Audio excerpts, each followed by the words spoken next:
Hi, everybody. This is Empowering Democracy. I'm your host, Joe Firestone, and our topic for today is key perspectives on the first debate. That is the debate last night between Donald Trump and Kamala Harris.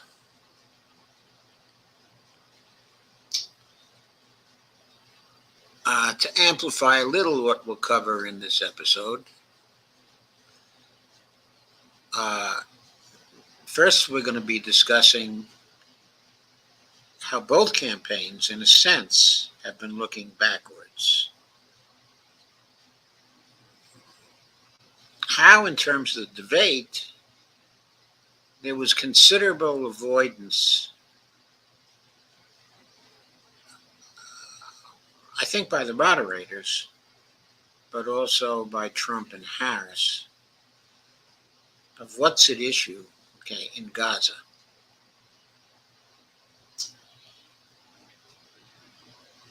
There was also discussion of health care, but avoidance of Medicare for all. There was also what seemed to be a short discussion on the climate emergency, but they really didn't talk about the climate emergency at all. So they were avoiding the climate emergency. They also talked a little bit about the deficits, the excessive nature of deficits and debts. But in that discussion, of course, they were avoiding real fiscal responsibility. Sometimes they talked also specifically about Joe Biden getting money for this, Joe Biden getting money for that, the Democrats being corrupt, which was really astonishing since Donald Trump violated the Emoluments Clause of the Constitution on his very first day in August in 2017. On January 20th of 2017, he violated the Emoluments Clause. But then in the area of foreign policy, the moderators and also both candidates avoided discussing the multipolar reality of the world that stands in back of all the troubles we're having in foreign policy today. So I want to start off with the idea of looking backwards, which is based on a piece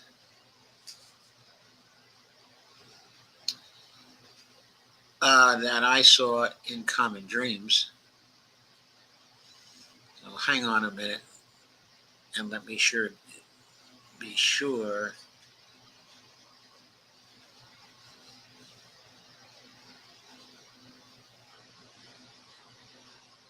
that this is getting shared on Facebook.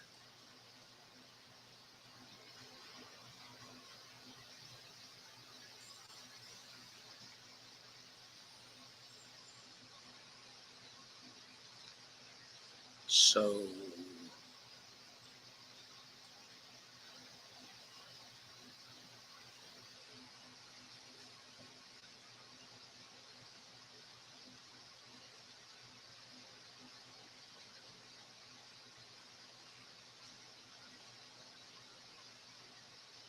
here we are.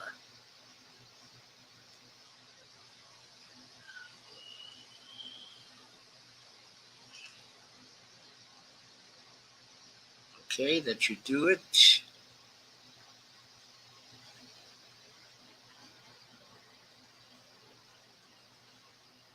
Let me check out one more thing in Facebook before I leave that.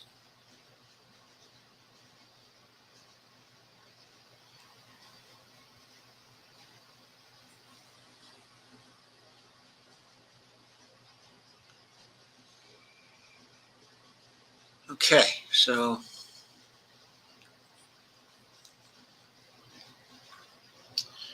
let me share this piece from Common Dreams for you.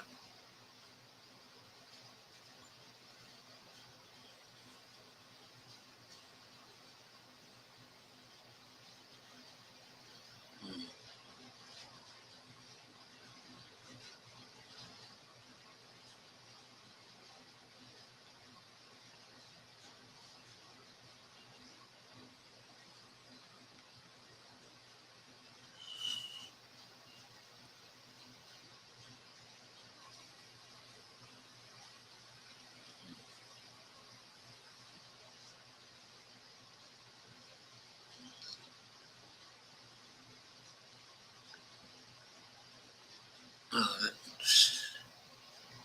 seems to be the wrong piece, so. Oh no, it's the right one. Sorry. I just scrolled to the bottom of it. The title of this piece is Nostalgia Reigns at the Trump-Harris the presidential debate. What's notably missing from both candidates' messages is a truly progressive vision that acknowledges the failures of past policies and proposes fundamental changes to address systemic issues. This is by Peter Bloom, published on September 11th. Stage was set for a clash of titans at the National Constitutional Center in Philadelphia on Tuesday night. I don't know about titans. In what could be the only face-off of the 2024 U.S. presidential race, Vice President Kamala Harris and former President Donald Trump squared off in a debate that was as much about America's future as it was about its past. For nearly 2 hours, the candidates traded barbs, outlined policies, and made their case to the American people in a high-stakes political showdown. On the surface, Harris and Trump presented dramatically different visions for the country's path forward. Yet, as the dust settled and analysts began to parse through the debate's key moments, a surprising commonality emerged. Both candidates, despite their contrasting styles and policy positions, revealed a shared reliance on nostalgia and a yearning for idealized versions of the past. This backward-looking approach, masked by rhetoric of change and progress, could have profound implications for the upcoming election and the future trajectory of American politics. Trump's explicit nostalgia, specifically "Make America Great Again," again.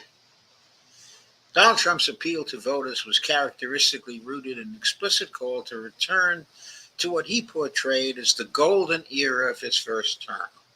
Throughout the debate, Trump painted a picture of pre-COVID-19 America under his leadership as a time of unparalleled economic strength, global peace, and national greatness.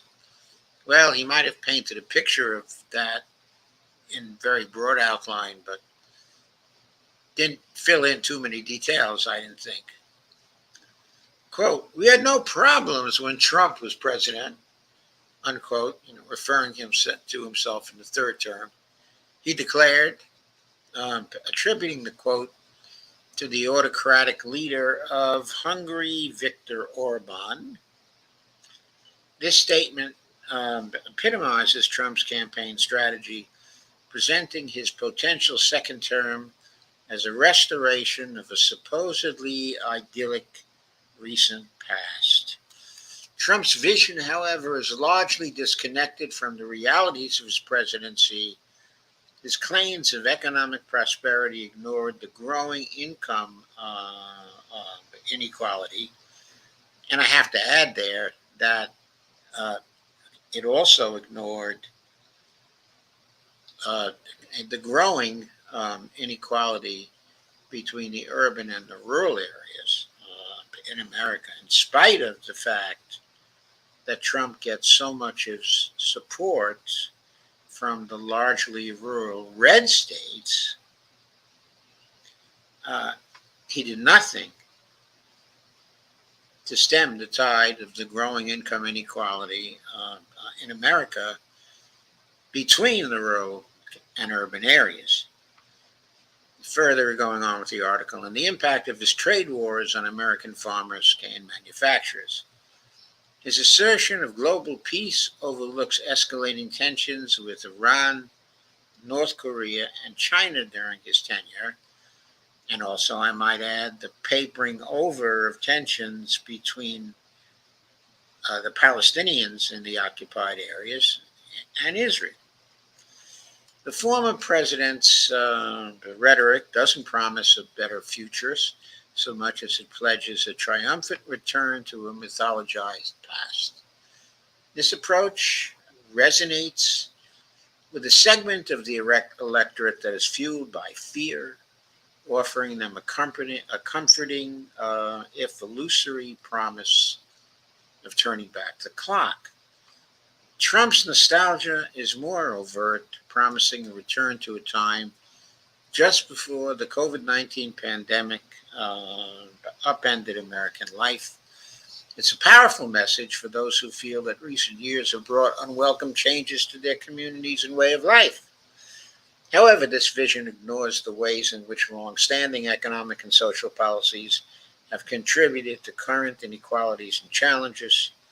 Its promise to return to the recent past offers no solution for issues like climate change, healthcare access, or racial injustice that have only become more pressing.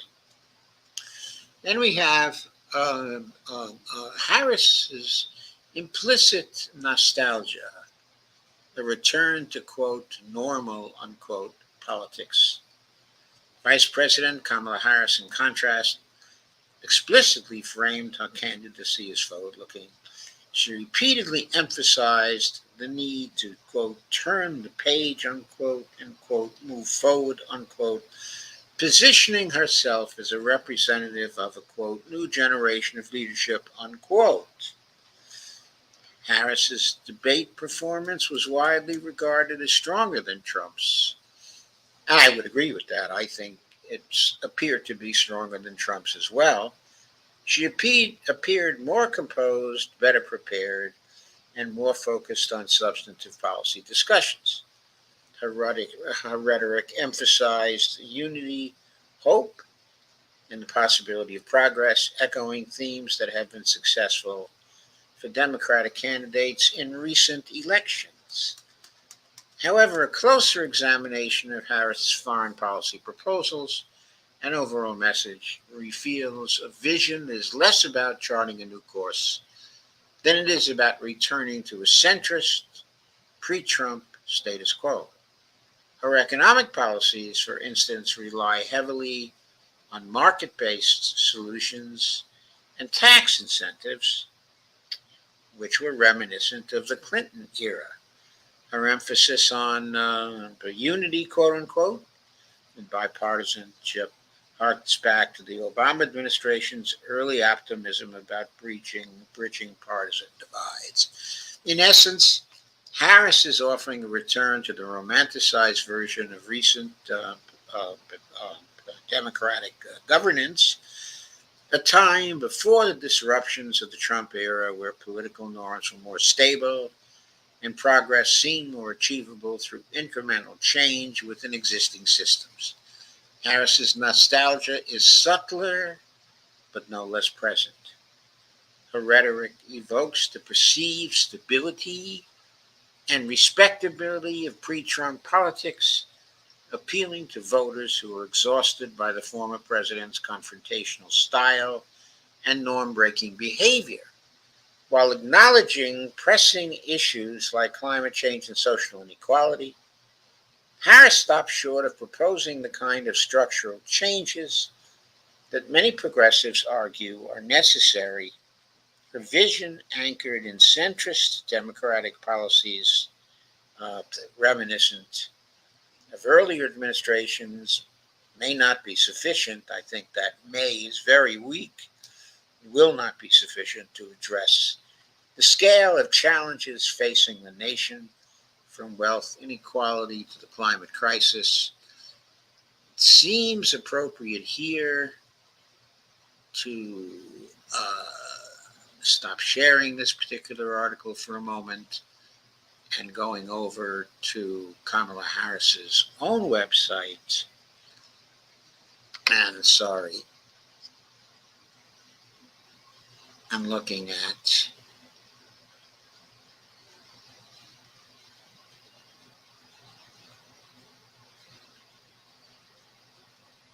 her own statement on climate change. She says, lower energy costs and tackle the climate crisis. As Attorney General, Kamala Harris won tens of millions in settlements against big oil, and held polluters accountable. As vice president, she cast a tie-breaking vote to pass the Inflation Reduction Act, the largest investment in climate action in history. Their historic work is lowering household energy costs, says Harris, creating hundreds of thousands of high quality, clean energy jobs. By the way, we need to have millions of those created, and building a thriving clean energy economy, all while ensuring America's energy security and independence with record energy production.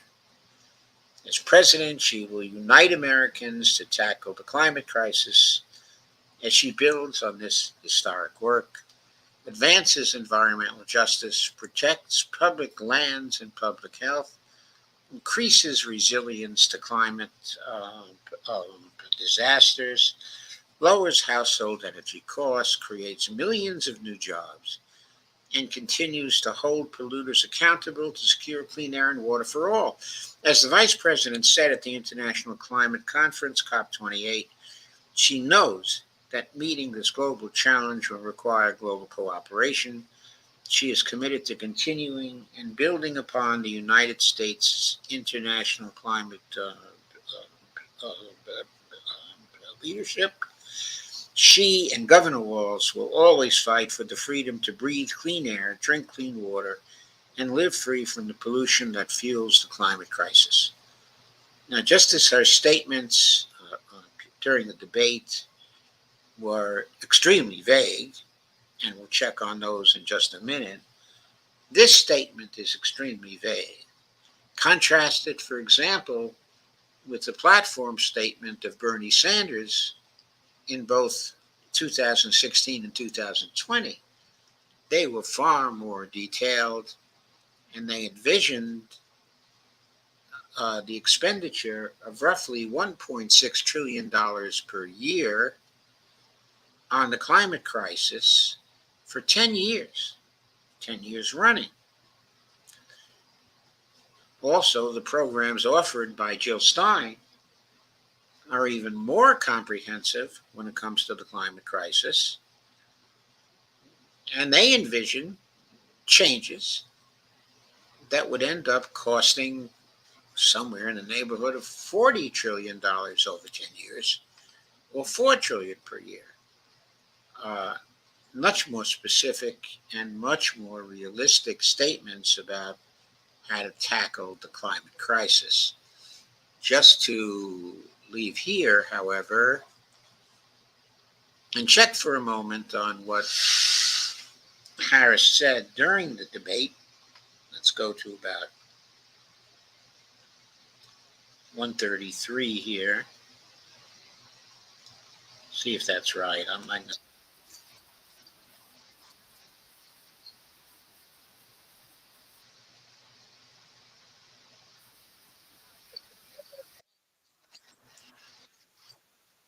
Okay, the question is, what would they do to meet the climate crisis? And they're both going to answer this now.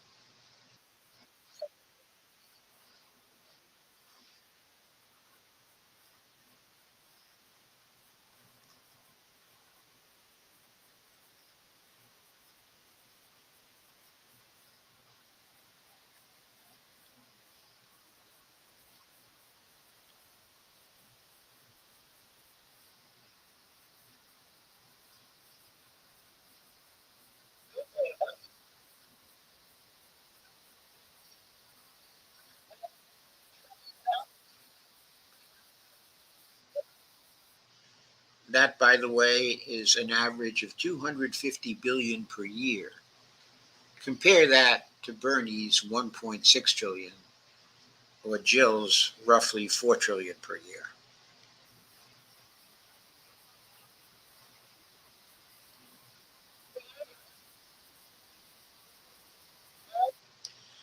Increasing gas production, of course, means increasing uh, increasing gas emissions. It doesn't mean actually lowering gas emissions. It means increasing gas emissions. Now, how is that going to help us?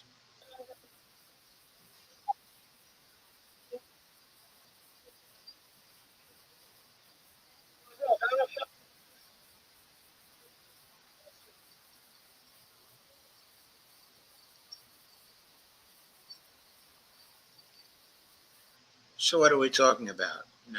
Whether there are manufacturing jobs. We're not talking about meeting the climate crisis. Harris is not talking about meeting the climate crisis.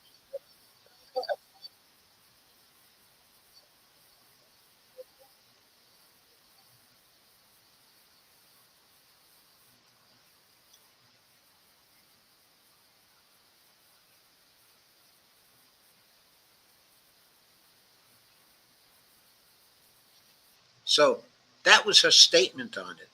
Of course, it was a very brief statement because uh, uh, the moderators, so called, had arranged for them to make brief statements on the climate. They didn't want to spend too much time on the climate because it's only the most important issue in the whole election. Uh, Perhaps barring the foreign policy issues, since for the first time in 40 years, we've been subjected by the Biden administration to the risk of nuclear war. We haven't had such a risk since the early 1980s. Anyway, uh, so now Trump gets to say something on presumably what he's going to do about the climate crisis.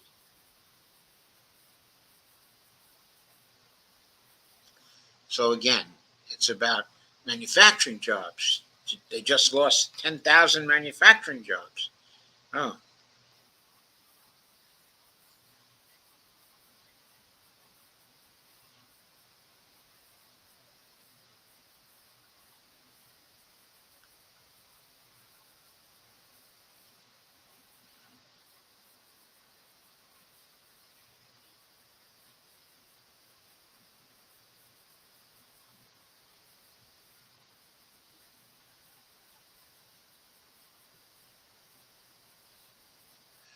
so what Trump is going to do to meet the climate crisis is he's going to enact new tariffs.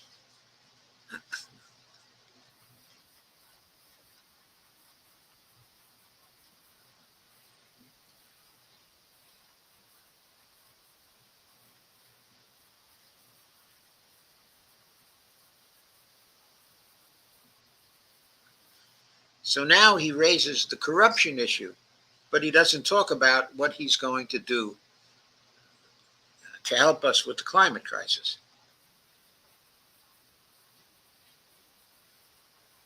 It's because he doesn't know what to do about the climate crisis. He's totally clueless.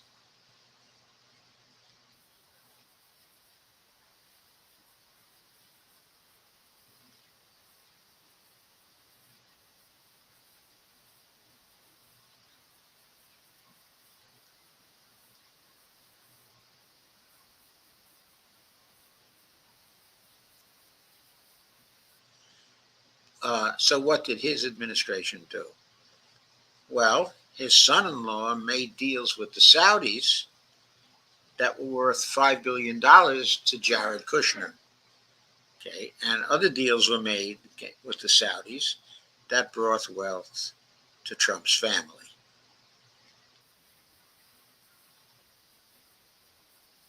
Oh, there it is.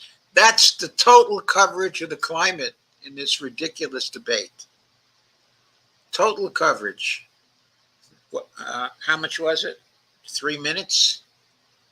I don't even think they took 3 minutes out of the hour and a half on the main challenge facing us, Kay, in the coming years, except, of course, for the wars themselves, which may preempt the climate crisis because we could all be destroyed by a nuclear World War III. So, uh, let us leave this for now. Oh, I guess I never uh, shared this, but you heard the debate anyway. So I will go back to sharing the article that I was originally sharing. Oh, good. I have quite a few people here now. That's excellent. Let me go back and share the nostalgia article again and take up where that left off. So, rearview mirror politics, charting a course to the past. The reliance on nostalgia by both candidates reflects a broader trend in American politics. It speaks to a widespread sense of dissatisfaction with the present and anxiety about the future. Both Trump and Harris are tapping into a collective yearning for a time when things seemed simpler, more stable, or more aligned with voters' values and expectations. However, this reliance on nostalgic visions reveals a significant limitation in both candidates' approaches. By looking backward for solutions, they fail to fully address the root causes of current problems or offer truly innovative visions for the future. So the debate highlighted a paradox in American politics. While there's a broad consensus that significant change is needed, both major party candidates are essentially offering variations on past approaches. This reflects the inherent conservatism of established political parties and the challenges of proposing radical change within existing power structures. It also speaks to the difficulty of articulating a truly new vision that can appeal to a broad electoral coalition. I think this article is so far hiding the role, of donor corruption, because obviously the reason why both major party candidates are essentially offering variations on past approaches is because it's those approaches that are approved of by the donors. And they dare not do anything not approved of by the donors because, of course, whichever side should do this is definitely going to lose. What's notably missing from both candidates'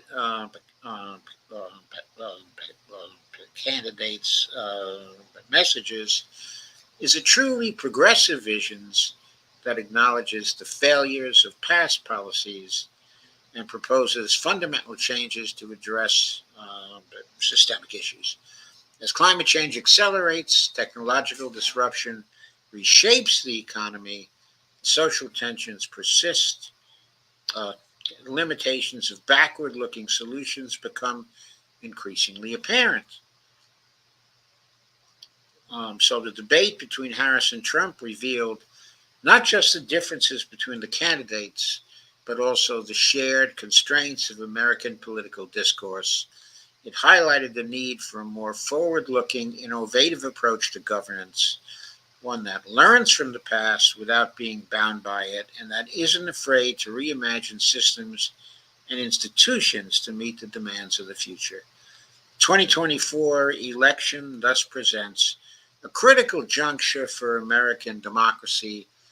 Will voters embrace the comfort of familiar backward-looking visions, or will they demand more innovative, forward-thinking approach to governance? It is precisely this question that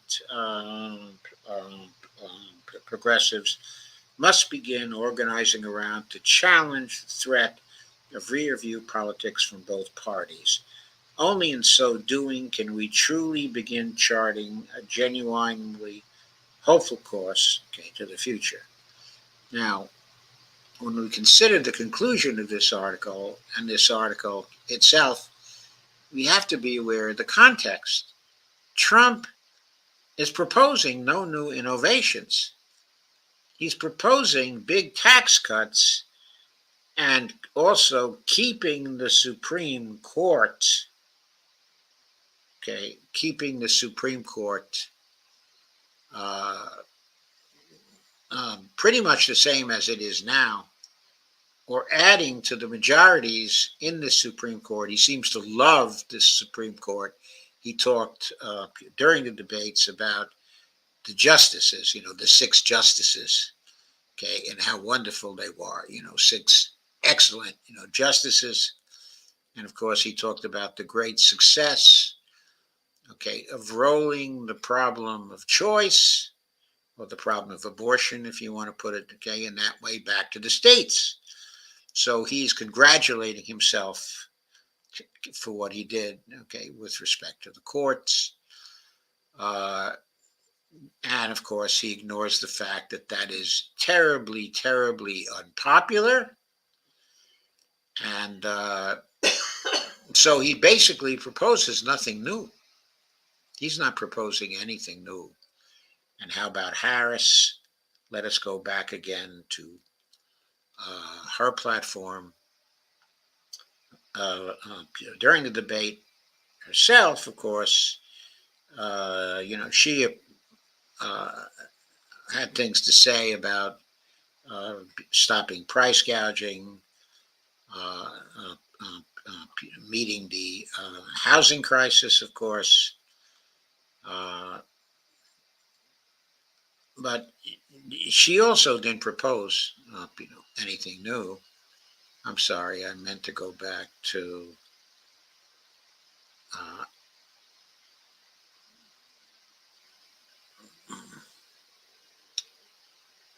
I meant to go back to sharing her platform, and I did not do that. Why did not share her platform? Is it possible I closed it up? I hope not. I may have inadvertently closed it up. So let me try to get it back. Yes, I did close it up. There it is. KH. So going back to it again, uh, invest in affordable child care, okay, and long-term care. Uh, that, of course, is something that's been advocated for by Democrats for some time. There is nothing new there. Provide a pathway to the middle class through quality, affordable education. We really don't know what that means in terms of the specifics.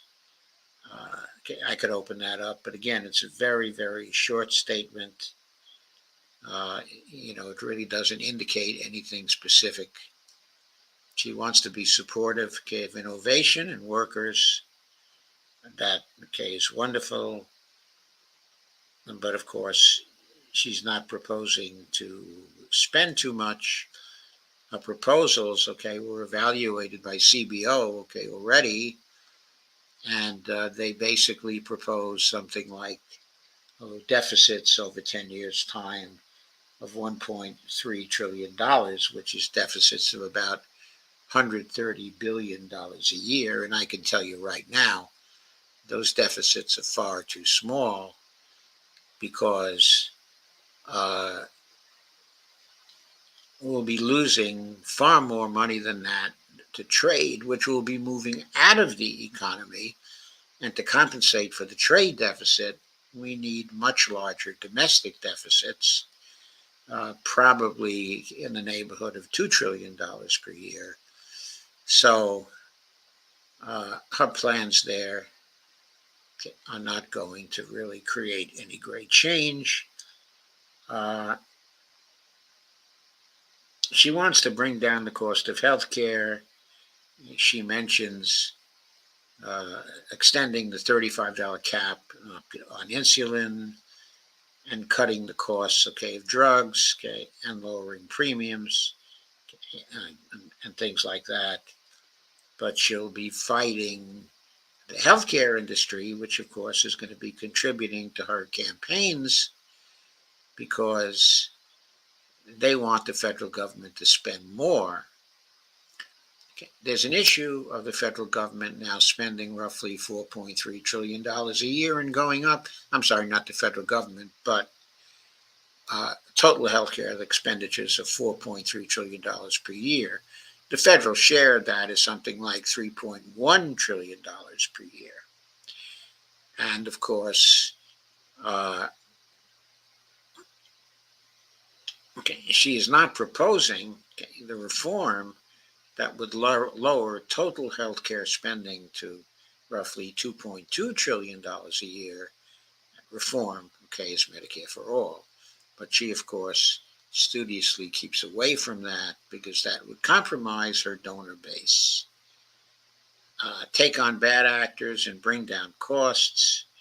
Uh, Looks like she's going to try to continue, okay, the regulatory activities of the Biden administration, which were certainly welcome and a good thing to do, but they need to be accelerated. And she does propose, of course, anti-price gouging statutes, uh, okay, for that. And she points out that these are already in place in 37 states, and she proposes the first ever federal ban on corporate price gouging. She wants to invest in small business and invest, okay, in entrepreneurs. Uh, this is basically a neoliberal program. She's proposing change at the margins when we need change that's not at um, um, um, those margins. Uh, let's go back to the second piece I have lined up for tonight, which is a piece by Norman Solomon. Okay, the name of it is Undebatable What Harris and Trump Could Not Say About Israel and Gaza. The silent truth would indict not only the Israeli government, but also the U.S. government as an accomplice to mass murder that has escalated into genocide. U.S. President Kamala Harris won the debate. People being bombed in Gaza did not. Of course not. The banner headline across the top of the New York Times homepage, Harris puts Trump on defensive in fierce debate, was accurate enough, but despite the good news for people understandably eager for former President Donald Trump to be defeated, the Harris debate performance was a moral and political tragedy, as opposed to strategy. In Gaza, quote, now an estimated 40,000 Palestinians are dead, unquote, an ABC News moderator said. Quote, nearly 100 hostages remain. I think, by the way, that's down from 225 hostages, isn't it? President, of course, there were some who were released in the earlier ceasefire, but it wasn't a whole lot. President Biden has not been able to break through the stalemate. How would you do it, unquote? Harris replied with a standard wording, Israel has a right to defend itself, quote, Israel has a right to defend itself, we would, and how it does so matters, because it is also true far too many innocent Palestinians have been killed, children, also mothers. What we know is that this war must end. It must, when, end immediately, and the way it will end is we need a ceasefire deal and we need the hostages out, unquote. End immediately, quote unquote. Anyone who isn't in fantasy land knows that the only way to soon end the slaughter of Palestinian civilians would be for the U.S. government, the overwhelmingly biggest supporter of Israel's armaments, to stop sending weapons to Israel. Meanwhile, a pivot to advocating for a cutoff of weapons to Israel would help Harris win the presidency. After the debate, the Institute for Middle East Understanding pointed out the need to halt the weapons is not only moral and legal, it's also smart politics. Polls are clear that most Americans want to stop arming Israel. In swing states, polling has found that a large number of voters say they'd be more likely to cast a ballot for Harris if she would support a halt. What Harris and Donald Trump said about Israel and Gaza in their debate was predictable. Even more certain was what they absolutely would not say, with silences speaking loudest of all. Quote, great is truth, but still greater from a practical point of view is silence about truth, unquote. Aldous Huxley wrote, describing, quote, the greatest triumphs of propaganda. By coincidence, the debate happened on the same day as publication of a new afterword about the Gaza war in a paperback edition of my book, War Made Invisible. To fill in for the debate's abysmal silences, here are a few quotes from the afterword about the ongoing carnage. Quote, after the atrocities that Hamas committed on October 7th, the United States quickly stepped up its military aid to Israel as it implemented atrocities on a much larger scale.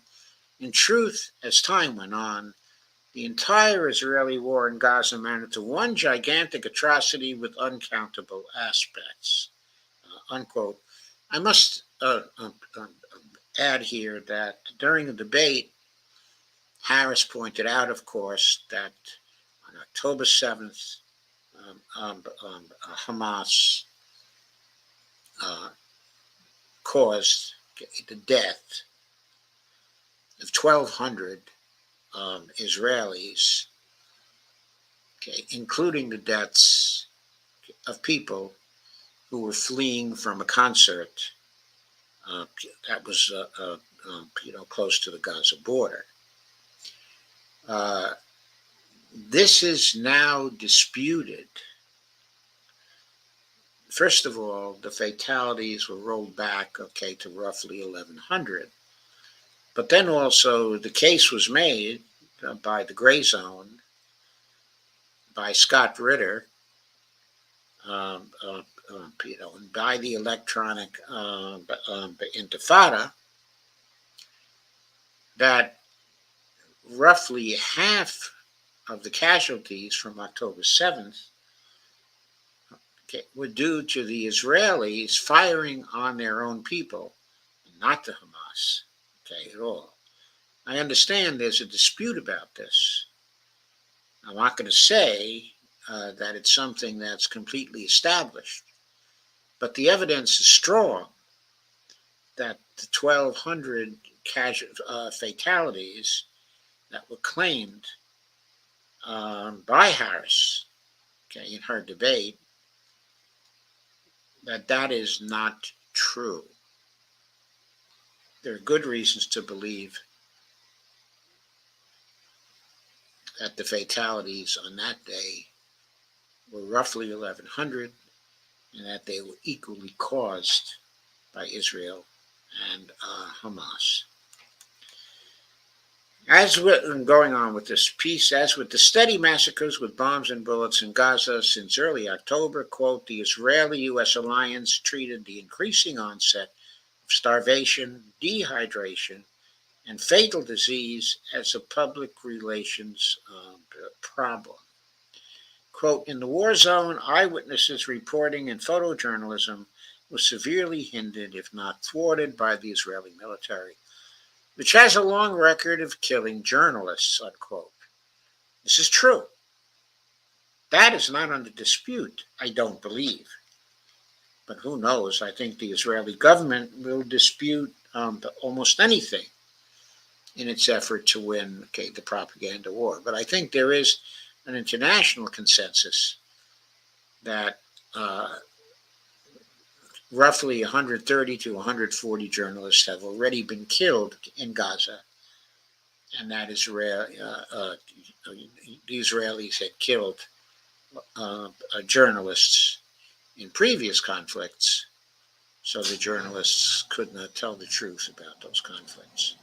Quote, although the credibility of Israel's government tumbled as the Gaza war dragged on, the brawny arms of the Israel lobby and the overall atmospheric pressure of media and politics pushed legislators to approve new military aid, official pronouncements, and the policies they tried to justify were deeply anchored in the unspoken premise that some lives really matter and some really don't, unquote.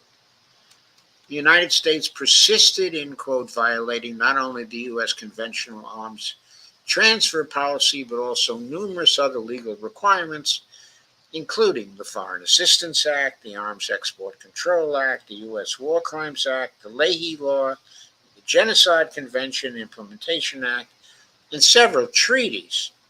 For U.S. power politics, the inconvenient precepts in those measures were as insignificant and invisible as the Palestinian people being slaughtered, unquote. Quote again, what was sinister about proclaiming Israel's 9/11, quote unquote, was what happened after America's 9/11. Wearing the cloak of victim, the United States proceeded to use the horrible tragedy that occurred inside its borders as an open-ended reason to kill in the name of retaliation, self-protection, and of course, the quote war on terror unquote was a playbook that the Israeli government adapted and implemented with vengeance. Israel's war on 2.2 million people in Gaza has been, quote, a supercharged escalation of what Israel had been doing for 75 years, treating human beings as suitable for removal and even destruction.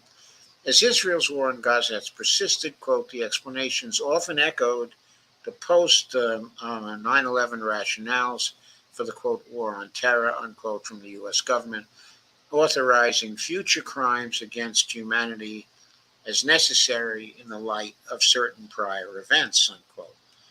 That and so much more left unsaid from the debate stage, dodged in U.S. mass media, and evaded from the podiums of power in Washington indict not only the Israeli government, but also the U.S. government as an accomplice to mass murder that has escalated to genocide. Silence is a blanket that smothers genuine democratic discourse and the outcries of moral voices. Making those voices inaudible is a key goal for the functioning of the warfare state. And here, I have to mention the current persecutions of Dimitri Simes Jr. and Scott Ritter by the warfare state. There's indictment of Dimitri Simes Jr. On the books for failing to register under FARA. And there are investigations of Scott Ritter going on, including the search of his house in order to look for evidence to indict him also under the FARA Act. So that is going on, and more people seem to be coming into the horizon. For example, Judge Napolitano, has been getting repressed by YouTube and is undoubtedly under surveillance by the government, at this point. And I'm sure they will be after quite a few other people who seem to agree with a lot of things the Russians are saying about the causes of war in Ukraine. So,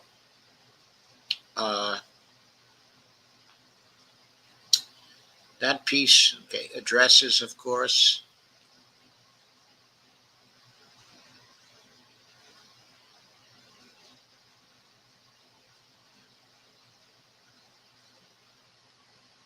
I got rid of the wrong thing again, so let me get it back.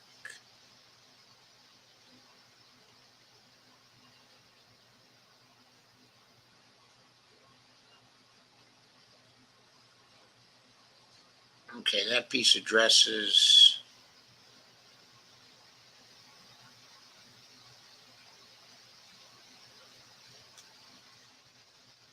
sorry, I have to pull up the topic. It addresses it.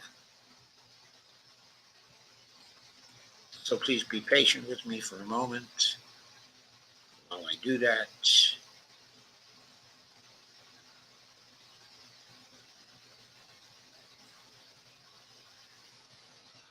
Of course, it addresses the topic of avoiding discussion of Gaza.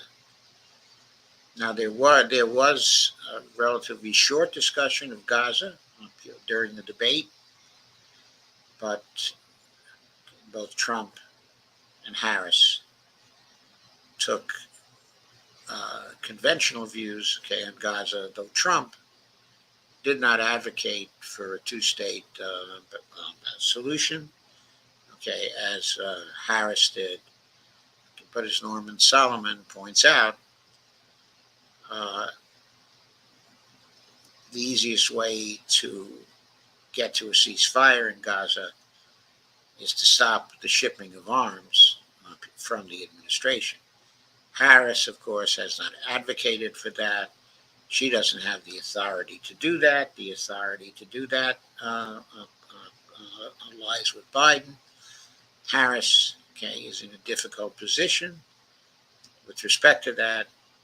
A similar position to that, okay, of Hubert Humphrey when he ran in 1968, where it took him a long time to break with Lyndon Johnson. When he finally did, it was too late for him to win the 1968 election. It was too little and too late. We are fast approaching the time in September when Humphrey finally came out against the position President Johnson was taking on the war in Vietnam then. And still, we see Harris has not broken with Trump on the issue of the shipment of arms to Israel, supporting further conflict inside of Gaza. So let's get to some of the issues that were avoided in terms of the debate. There was a short discussion of health care as well towards the end. Let me play that for you.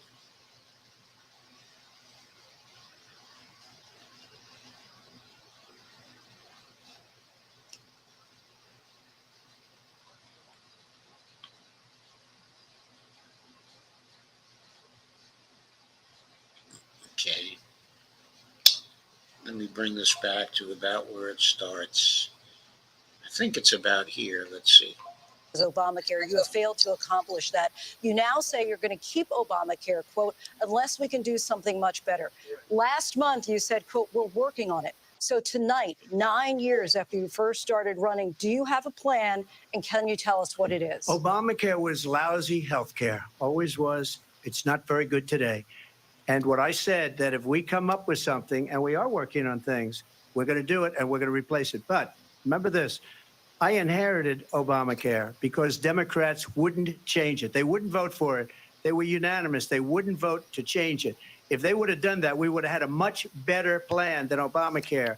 But the Democrats came up. I'm not sure that Trump actually proposed something for the Democrats to vote on. He didn't put forward what he thought would be a better piece of legislation than Obamacare. So I think he's being disingenuous here. Wouldn't vote for it. I had a choice to make when I was president. Do I save it and make it as good as it can be, never going to be great, or do I let it rot? And I felt I had an obligation, even though politically it would have been good to just let it rot and let it go away. I decided, and I told my people, the top people, and they're very good people. I have a lot of good people in that administration. We read about the bad ones. We had some real bad ones, too, and so do they. They have really bad ones. The difference is they don't get rid of them. But let me just explain. I had a choice to make. Do I save it and make it as good as it can be, or do I let it rot? And I saved it. I did the right thing. But it's... Does anybody remember what he did to save it? Because I don't remember anything he did to actually save it. What I remember is that he lost coverage because of his opposition to Obamacare for roughly 2 million people. Perhaps my memory is faulty about that, but as far as I can tell, he did nothing to save Obamacare. And of course, by the year 2019, it was too late for him to do anything about it. because the Democrats controlled the House. So he was basically handcuffed on that. Still never going to be great, and it's too expensive for people. And what we will do is we're looking at different plans. If we can come up with a plan that's going to cost our people, our population, less money and be better health care than Obamacare, then I would absolutely do it. Of course, he can easily do that. He can support the Jay Powell bill in the House and Bernie Sanders bill in the Senate. Both, are similar Medicare for all bills, and they, over the space of a few years, would reduce total healthcare expenditures in the United States by 50%. I say this because that is the record of other countries that have similar programs to the programs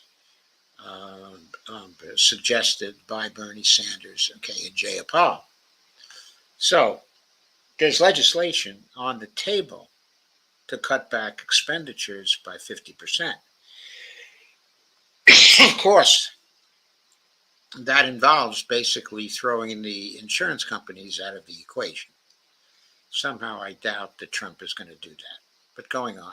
But until then, I'd run it as good as it can be run. So just a yes or no, you still do not have a plan?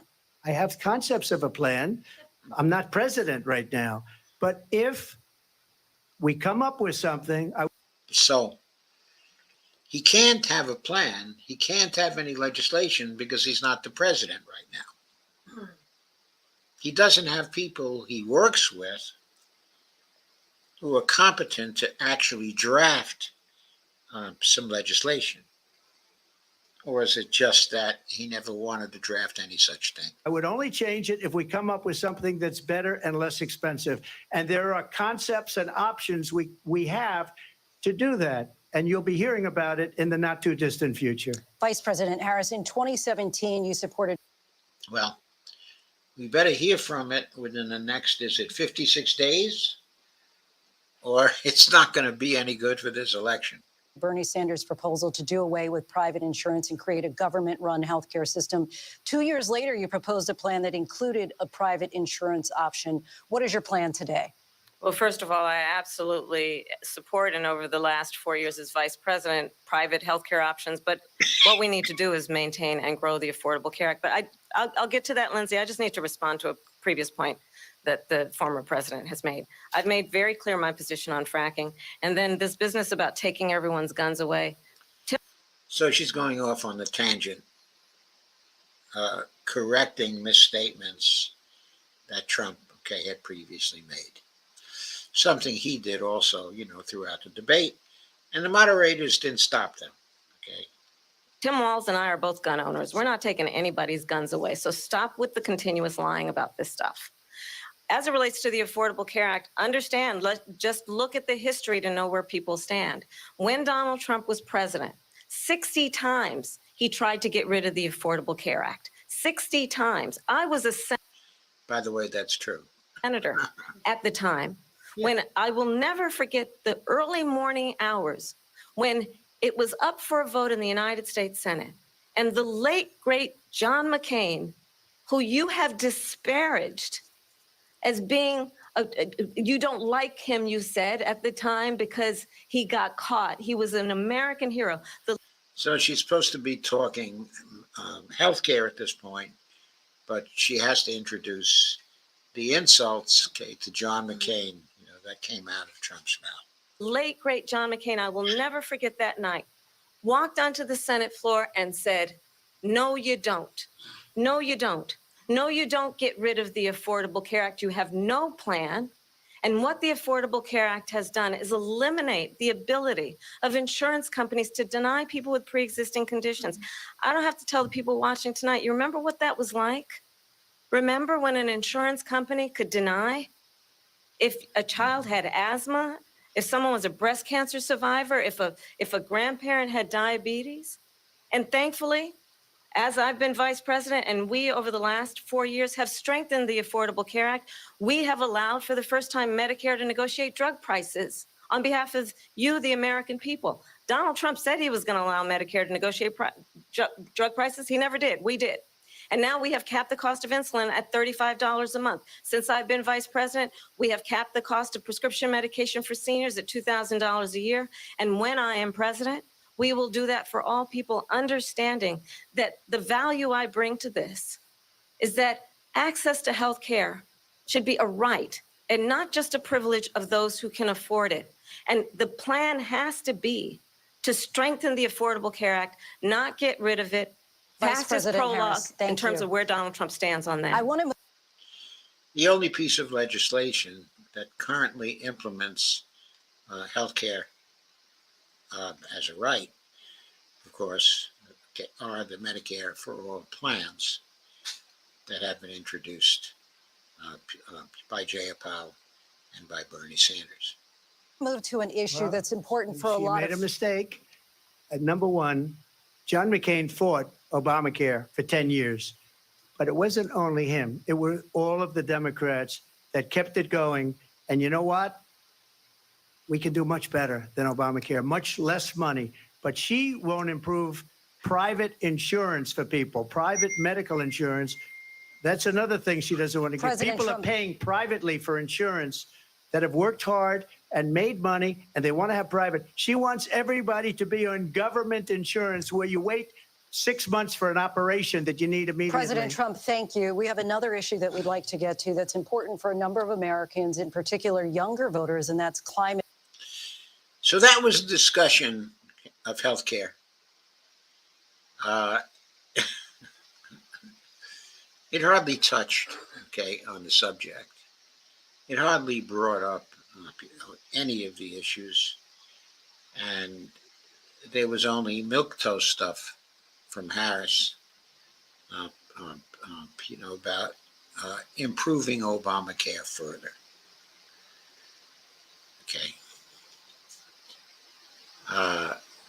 So there it is. She's offering very weak tea when it comes to improving healthcare at this point. Why is she doing this? She's doing this because she doesn't want to antagonize the health industrial complex, the donors, who are very vital for the Democrats and very vital for some of the Republicans, as well. Though generally speaking, not as important for the Republicans as for the Democrats. So let us go back to, it looks like our audience is growing. I always like to see that. Okay, so let us go back.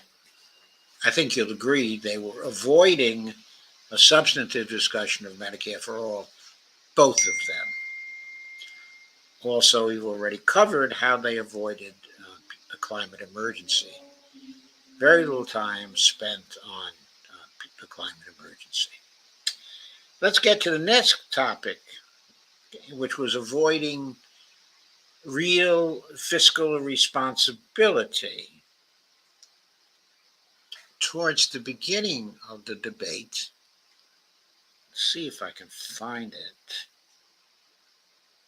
I think it may have been about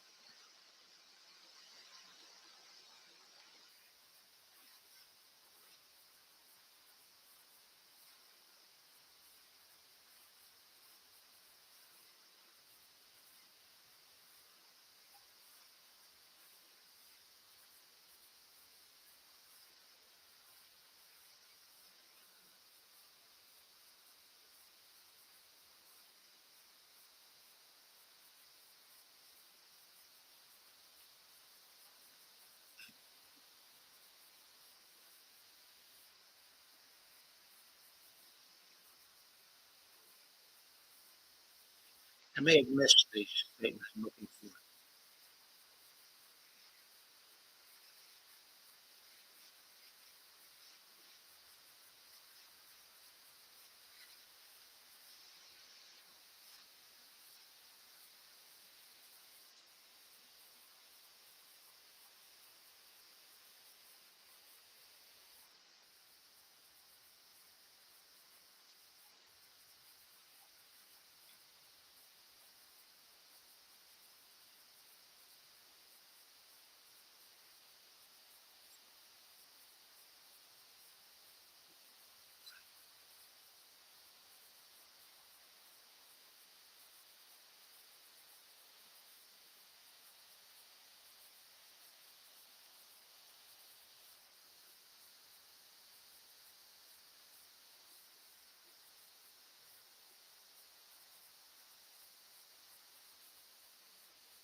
them, they should have gone out and they should have immediately cut the tariffs. But those tariffs are there 3.5 years now under their administration. We are going to take in billions of dollars, hundreds of billions of dollars. I had no inflation, virtually no inflation. They had the highest inflation perhaps in the history of our country, because I've never seen a worse period of time. People can't go out and buy cereal or bacon or eggs or anything else. The people of our country are absolutely dying with what they've done. They've destroyed the economy. And all you have to do is look at a poll. The polls say 80 and 85 and even 90% that the Trump economy was great, that their economy was terrible. Vice President Harris, I do want to ask for your response. And you heard what the president said there, because the Biden administration did keep a number of the Trump tariffs in place. So how do you respond? Well, let's be clear that the Trump administration resulted in a trade deficit, one of the highest we've ever seen in the history of America. He invited trade wars. You want to talk about his deal with China? What he ended up doing is, under Donald Trump's presidency, he ended up selling American chips to China to help them improve and modernize their military, basically sold us out when a policy that is immoral. And one does not have to abandon their faith or deeply held beliefs to agree. The government, and Donald Trump certainly, should not be telling. He said that, and maybe that's a good thing to say for a city manager. I'm not taking this from but television. The people I'm on taking it from television the say crime in this country is through the roof, and we have a new. Okay, I've lost the thread on where that is. But basically, what Harris was doing at one point was talking about her plans for reducing the deficit. Okay. Those plans, okay, for reducing the deficit are not fiscally responsible. They don't conform to real fiscal responsibility, because what they do, okay, is target a number that by itself, okay, is meaningless. Okay, what you have to do is to look at the consequences, okay, of deficits.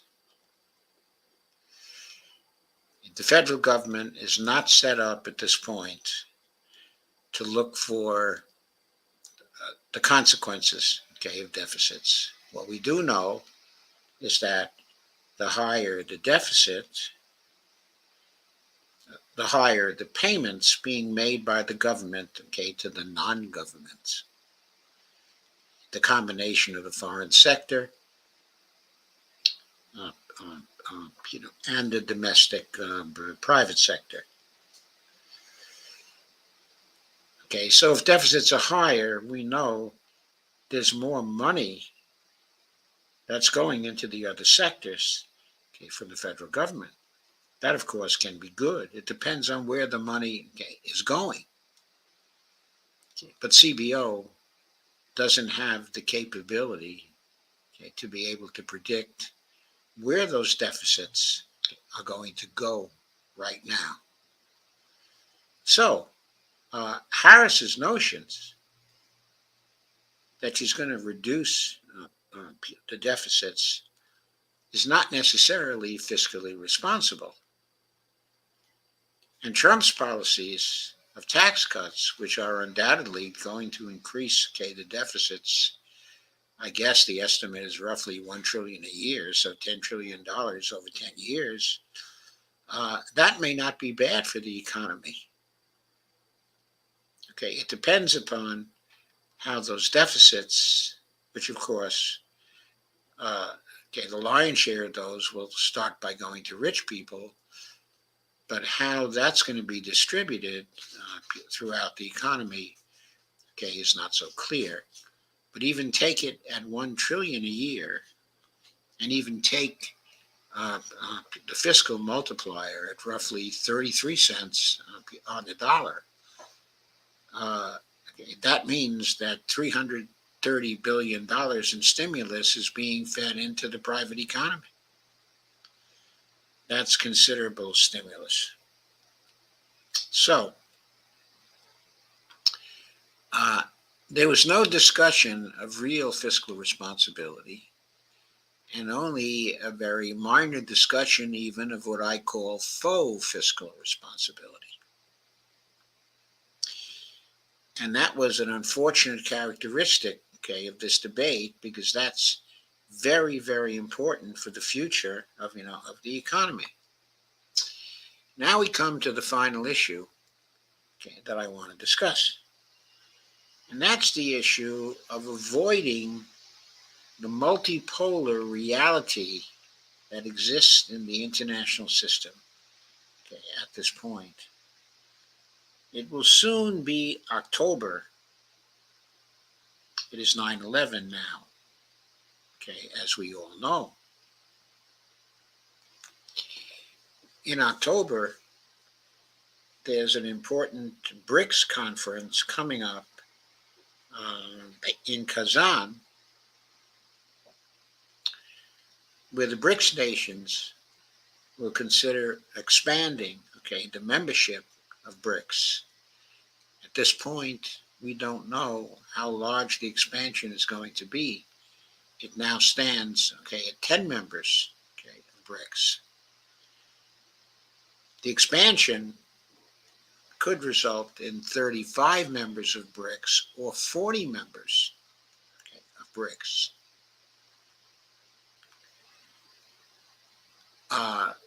That organization, okay, the BRICS organization, is a leading instrumentality of the new multipolar world, okay, that has emerged. We here in the United States are not welcome in BRICS, okay, at this point. It is growing and proceeding without us. So is the Shanghai Cooperation Organization. So are other new international institutions being created by the Global South and related parties, okay, in the Global South. None of this was reflected during these particular debates. Of course, this partly reflects the moderators. They probably don't know anything about what's going on in the multipolar world because they're embedded in U.S. narratives about foreign policy, which recognizes only the hegemons and the so-called adversaries, okay, of the hegemon. The United States, of course, is the hegemon as far as they're concerned. But as far as reality is concerned right now, there is no hegemon.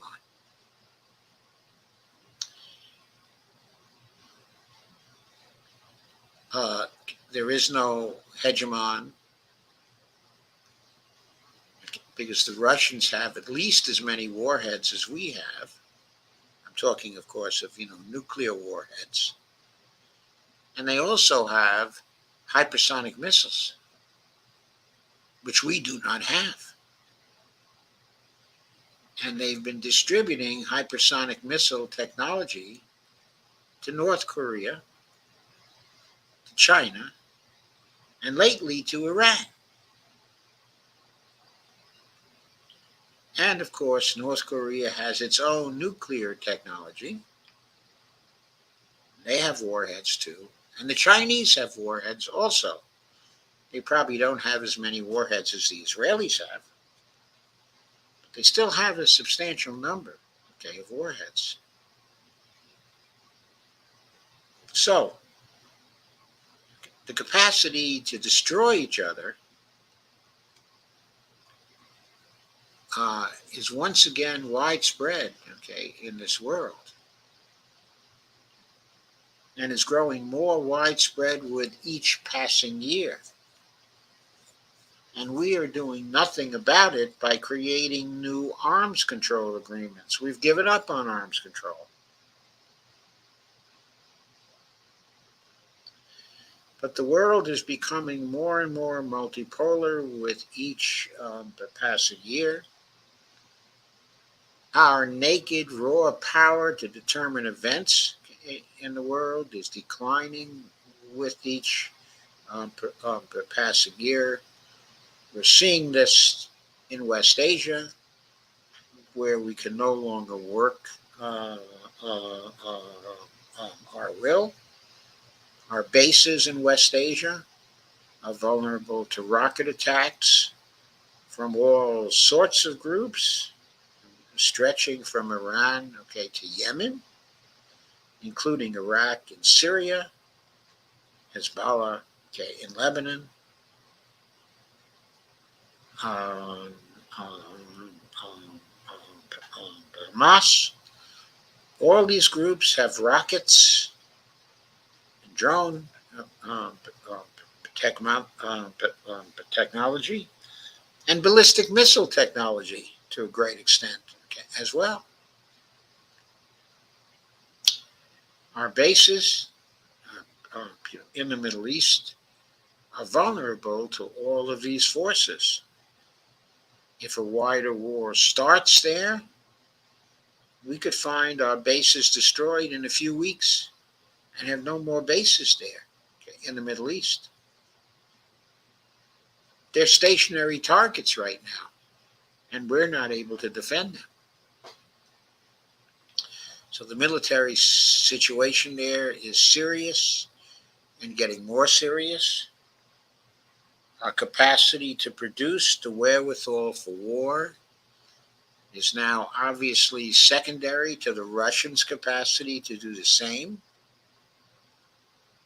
and the Chinese capacity to do the same as well. Their manufacturing capacity greatly exceeds ours. We still may be the most powerful nation overall, but we are at most at this point the first among equals. We have yet to recognize that, and we try to rely on our military and intelligence power in country after country to work our will, and we don't rely on collaborative agreements, also diplomacy. This is one of the most serious issues we face today. That issue was avoided in this particular debate, and it's a most important issue. We don't even know if Harris is aware of it. We don't even know if Trump is aware, of this issue. And that was a terrible failure for this debate, in my view. Harris certainly won the debate from a stylistic point of view and probably from a content point of view, but her position on foreign policy was probably inferior to Trump's. He certainly had a more realistic condition when it came to Ukraine.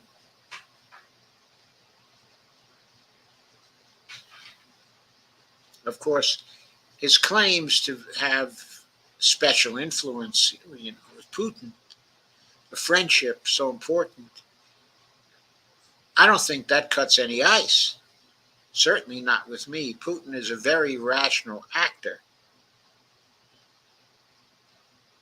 and he will act with others to accomplish the interests of Russia as he sees them.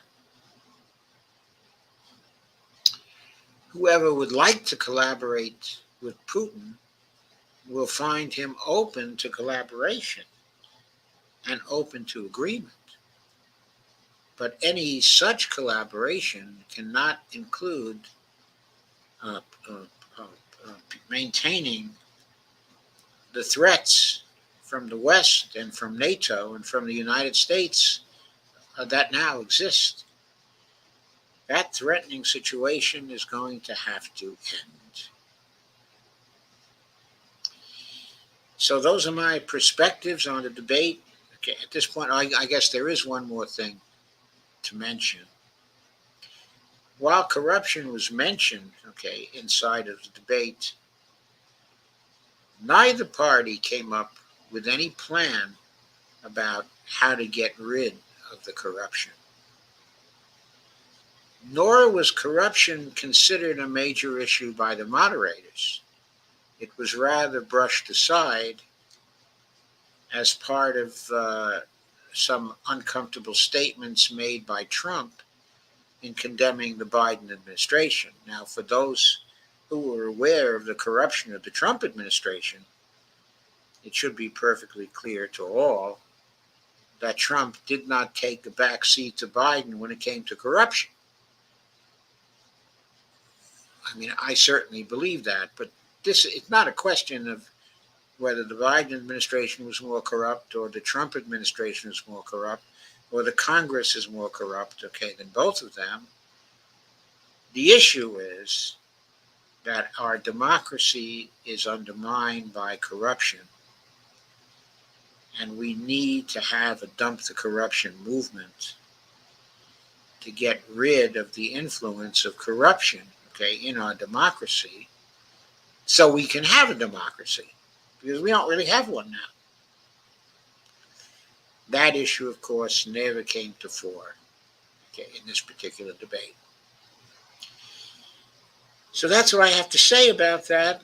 At this point, there are a number of comments I want to go through. Seems like there were a good many comments tonight, as there are, okay, a good many people. I'm reading 71 people here, okay, on my indicator. That's the most folks I had, okay, in a long time. Steve says 3 against 1 is not, okay, a fair debate. I don't think the moderators were that active to consider them to be debating parties. And I do have to say that the factual statements by Trump are so outrageous that it's probably a good practice to have moderators trying to do something to stem the tide. Now, some may say the moderators were biased because they were fact-checking Trump, but not actually Harris. But other than her statements concerning Israel and Gaza, statements that Trump did not appear to object to, what other matters should the moderators have actually fact-checked? What did she say that was so outrageous that any of you found so outrageous? I thought that generally she was fairly factual,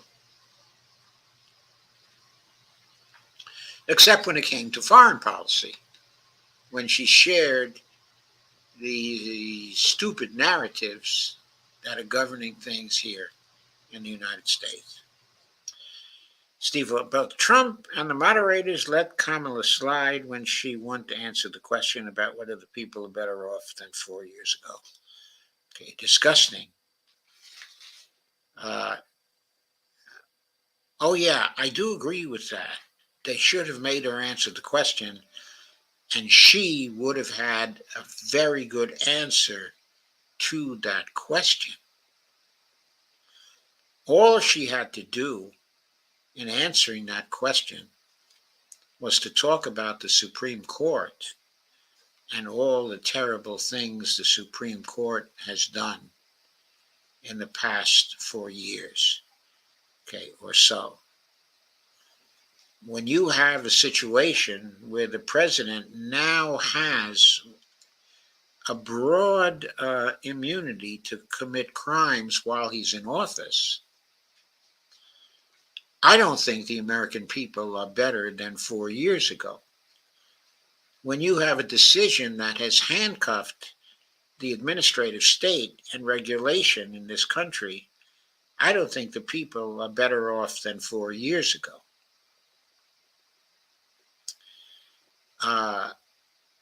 Okay, when you have decision on abortion with respect to the Supreme Court, which has thrown the question back to the states, I don't think the people are better off than 4 years ago.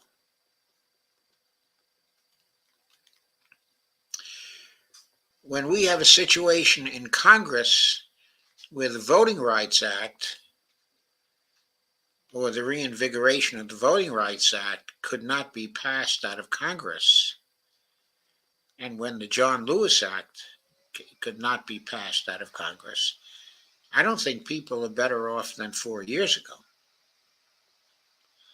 I know the import of that question, from the moderators was, are people economically better off, than 4 years ago? Some people will think they are better off, and some people will think they're not better off. I don't think that answer is clear. But when we get into the non-economic areas, I don't think people are better off than 4 years ago. But there is one area in which they're better off than 4 years ago, and I have to readily admit that. That's in the area, of international relations. No doubt, the Biden administration has brought us much closer to nuclear war than the Trump administration had. I don't think there's any question about that. And so, in that area, I think we the people are much worse off than we were under Trump. So, if I had been in that position and I was giving, an honest answer, I would have talked about the areas in which we're better off and the areas, in which we're worse off. And then I would have left it to people, to make the decision about whether they're better off, or worse off. I think that decision of the Supreme Court, with respect to the immunity of the presidency, is overwhelming. It basically ends our democracy if we're allowed to continue. Lonadez, I thought he made a few good points, but even though I am not her fan, she came across as more prepared and more in control. I think she rattled him early, and then he spiraled out of control. I agree with you, Lana. Also, he should know better than to underestimate his opponent. Who the hell prepped him, or didn't he think he needed to prep? I was disappointed with him. I expected better from Trump. I didn't expect better from Trump. I think in my last stream, I thought I said that I expected that she was going to surprise him, and do much better than anyone thought. And I've been telling people around here in my apartment building that she was going to clean his clock. And I think she did that. Steve said, Lana, I agree, Trump's performance was not good. Moshe Heavens, not possible to hear the other side of your conversation. It is entirely garbled. I wasn't aware I was having a conversation. Lana says, long-term care is included in single-payer Medicare for all. Yes, it is.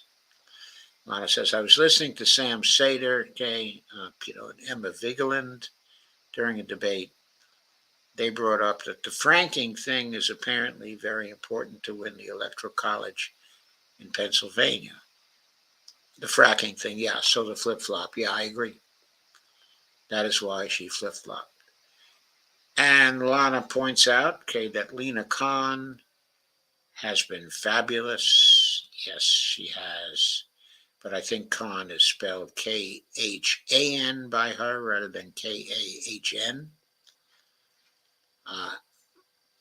I think that she is either of Indian or Pakistani origin. I hope she stays if Kamala wins. I doubt Trump would keep Khan. I doubt that Trump would keep Khan too. I'm pretty sure Kamala is going to keep her.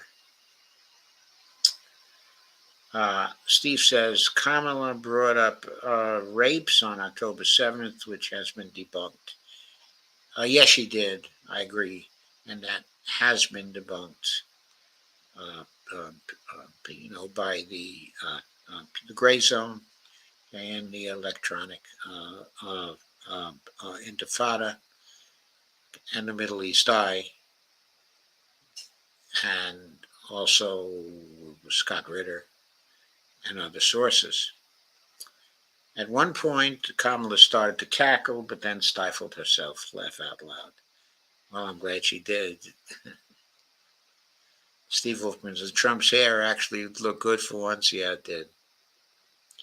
And I said, Steve, I didn't notice his hair, but you were right. Doug says, thanks for covering this.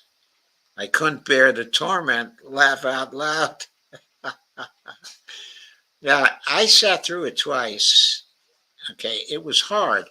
I haven't had the time to go over the things Trump said, of course, in any detail, because I'm trying to focus on the significant things. But one thing that is really significant is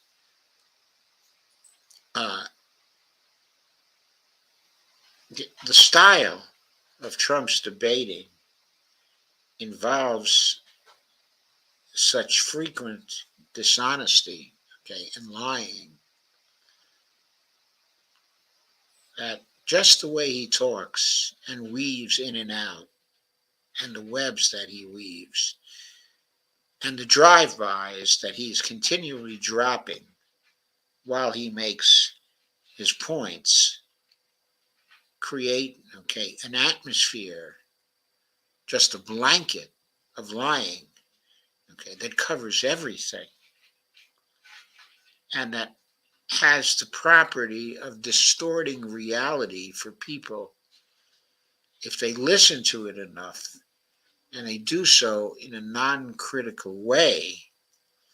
They get immersed in a Trumpian version of what is real. So his way of communicating things is very dangerous for democracy. I'm not suggesting we stop him from communicating, okay, in any way. I believe in free speech. But I think we have to get much more critical in calling out his lies. No matter how long it takes, every time he tells a lie, he needs to be called out. And the truth is, the press doesn't have the time or the conviction to pursue that kind of endeavor. But maybe the alternative media has to be even more aggressive than it has been in pointing out his lies and ridiculous statements and how frequently they occur.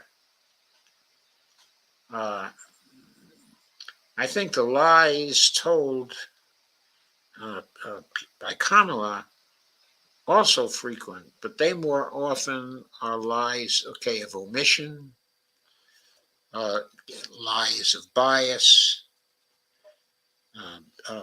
lies of controlling a narrative, but they don't contain the same frequency of lying drive-by criticisms that you see, okay, in Trump's narratives.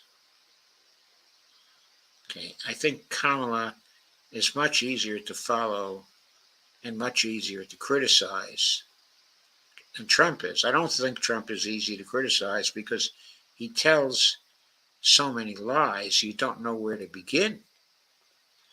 And we saw that in this debate as well. She didn't really try to contest his lies too many times. She just tried to ignore him and state her own case. That's why she wasn't answering questions, or that was one of the reasons why she wasn't answering questions. Lana says, she pisses me off with this insurance companies find ways around the mandate of coverage for pre-existing conditions. One way is prior authorizations. Yes, that's very true, Lana. Steve Wolfbrand says, Duck, I watched the whole thing. It was brutal. Lana says, the U.S. cloud is waning. People are tired of the U.S. being a bully and blind loyalty in support of Israel. The UN school, says Lana. Steve Wolfbrand says, good to see Doc being critical of Harris. I'm surprised. Why are you surprised? I mean, I've been doing Dump the Corruption all year. And Harris is guilty as a next person of corruption when it comes to contributions. She's knee deep in the filth. She's knee deep in submission to the donors, especially when it comes to Israel. She's knee deep in it all. So why shouldn't I be critical of Harris? I wish Jill Stein had a chance to win.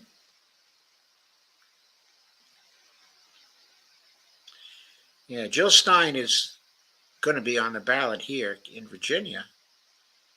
I may well end up voting for her if Harris goes into the final days with a 10-point lead. I'll feel safe in voting for Stein instead of, voting for Harris.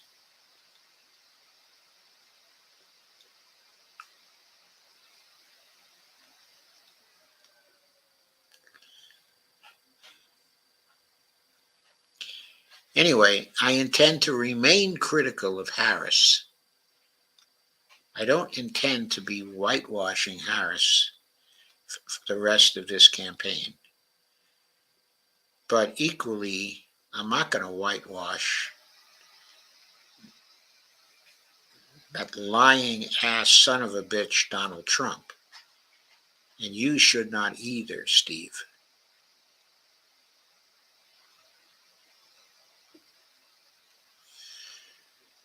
Okay, folks, I'm going to say goodnight. And I'm going to go over to Dee's and see if she needs me right now.